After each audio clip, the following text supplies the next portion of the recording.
کیوں ہو اتنے بے سکون؟ کیا چیز سونے نہیں دیتی؟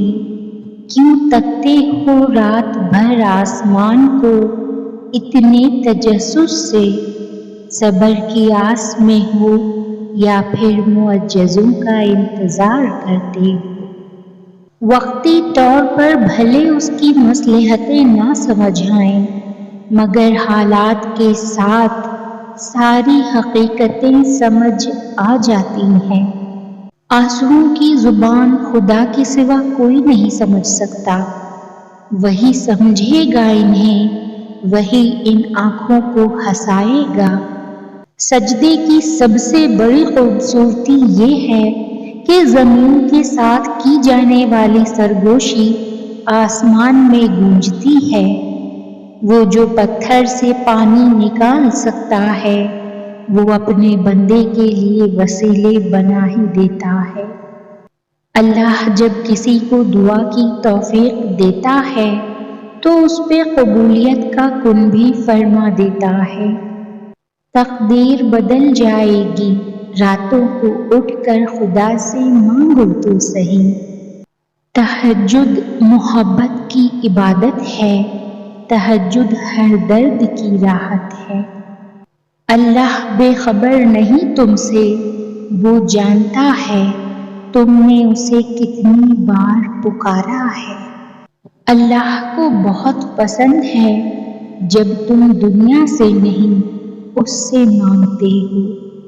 جب دل تکلیف میں ہو تو سکون کے لیے سب سے بہترین جگہ سجدہ ہے۔ جب ہار اور جیت کا فیصلہ اللہ کے حوالے کر دو تو نصیب سے لگائی ہوئی ساری جنگیں ختم کر دینی چاہیے۔ وہ ہر مشکل کو آسان کر دیتا ہے، تم مانگو تو صحیح، وہ حیران کر دیتا ہے۔ اور کامیاب لوگ تو وہی ہیں جو سر کو آسمان کی جانب شکوہ کے لیے نہیں بلکہ شکر کے لیے اٹھاتے ہیں۔ کوئی ذرا سی دیر پر ہو گیا مایوس اور کسی کے حصے میں بار بار سر کو جھکانا لکھ دیا گیا، کسی کو 4 قدم کے فاصلے پر مل گیا اور کسی کے نصیب میں لمبا سفر لکھ دیا گیا۔ وجود کے جس حصے کو وہ خالی کر دیتا ہے، اس خالی پن میں وہ خود بسیرا کر لیتا ہے۔ تم سے جو چھینا گیا ہوتا ہے وہ ہمیشہ تم تک لوٹ آتا ہے۔ مانگنے کی شدت قبولیت کی سب سے بڑی دلیل ہے۔ تمہاری مسلسل دعائیں تمہارا مقدر مکمل بدل دیتی ہیں۔ اس کی مصلحت اور وقت کی ترتیب نہ سمجھنے کے باوجود بھی جب تم صبر کر لیتے ہو تو وہ ساری چھپی ہوئی حقیقتیں تمہیں سمجھا دیتا ہے۔ جب مشورہ اللہ سے مانگا جاتا ہے تو مشورہ بھی ملتا ہے اور غیبی مدد بھی۔ سورہ مریم۔ کہہ دو میرے ان بندوں سے جو سوچتے ہیں کہ ان کے آنسو ضائع جائیں گے، میں کچھ بھی بھولنے والا نہیں ہوں۔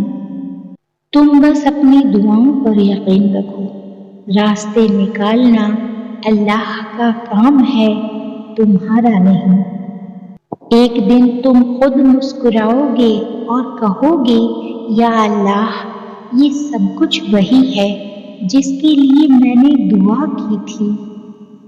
اللہ کو بہت پسند ہے جب تم دنیا سے نہیں اس سے مانگتے ہو۔ وہ 7 سمندروں کا خالق محبت صرف ایک آنسو سے کرتا ہے۔ یقین ایسا ہو کہ سامنے سمندر ہو اور تم کہو کہ میرا رب رستہ بنا دے گا۔ صبر ایسے کرو جیسے روزہ رکھ لیا، اس تسلی کے ساتھ کہ مغرب کی اذان ہونی ہے۔ دل دکھتا ہے تو آیتیں مرہم کا کام کرتی ہیں۔ نہ تمہارے رب نے تمہیں چھوڑا ہے اور نہ وہ بیزار ہوا ہے۔ ہماری دعاؤں کا یقین سے بہت گہرا تعلق ہوتا ہے۔ اگر آپ اپنے آپ سے کہنے لگے نا کہ میری ہر دعا قبول ہوگی، یقین مانے وہ واقعی قبول ہوں گی۔ اگر وہ کہتا ہے مشکل کے ساتھ آسانی ہے، تو یقین رکھنا، کیونکہ اس کی کہی ہوئی بات کے ذرے ذرے میں بھی اس کی کوئی حکمت چھپی ہوئی ہے، لیکن تم نہیں سمجھتے۔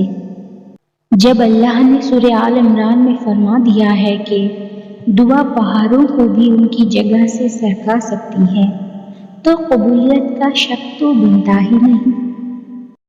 اے بادشاہت کے مالک، میں اپنا معاملہ تجھ پر چھوڑتی ہوں اور اپنی فکر تیرے سپرد کرتی ہوں۔ مجھے ایسی خوشخبری عطا کر جو میرے دل میں خوشی کے دروازے کھول دے۔ آمین یا رب العالمین۔